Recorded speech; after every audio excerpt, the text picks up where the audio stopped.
Fans ng Poland na stress sa ginawa ng Gilas sa kanilang national team. Head coach ng Poland bumilib sa Pilipinas. Yan ang ating mga pag-uusapan para sa video natin na ito.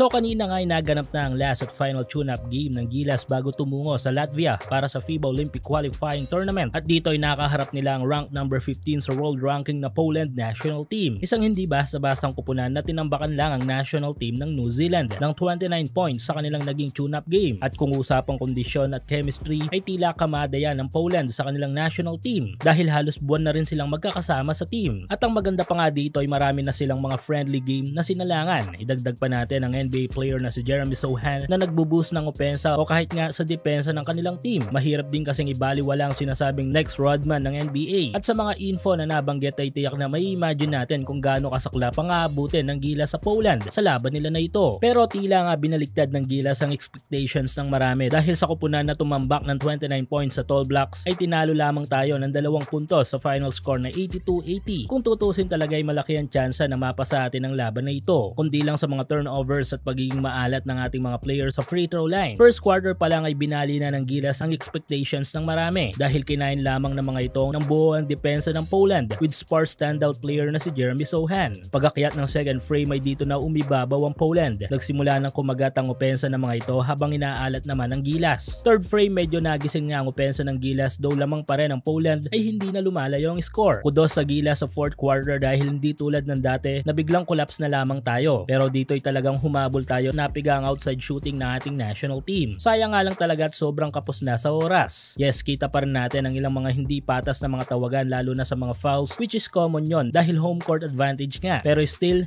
nagmarka pa rin ang Pilipinas sa Poland. Sa official social media account nga ng Poland ay mababasa mo sa comment section ang ilang komento ng mga fans na binigyan nga daw sila ng stress ng ating national team sa tune-up game na ito. Mahirap nga naman para sa kanila na tanggapin na matalo sa kanilang mismong sariling baluarte at baka matulad sila sa China na hanggang sa ngayon ay hindi makatulog sa bangungot na binigay sa kanila ng Gilas. Sa kabilang banda ay puro paghanga naman ang pinahatid ng mismong head coach ng Poland. Makailang beses din nag-adjust ng mga plays si coach para lang hindi mabitawan ng panalo kontra Gilas sa laban na ito. Kita rin na pumalo sa 100% ang estratehiya nito para masaayos ang overall plays ng Kashkadra. Well, kung same strategy ang kanilang gagamitin sa kanilang mga makakalaban na team sa OQT ay medyo tagilid ang mga ito. Overall, ayos na ayos ang performance na ito para sa Gilas. At literal na sumabay tayo sa European team. Sana'y magamit lahat ng Gilas ang lahat ng kanilang natutunan sa OQT kontra sa Latvia at Georgia.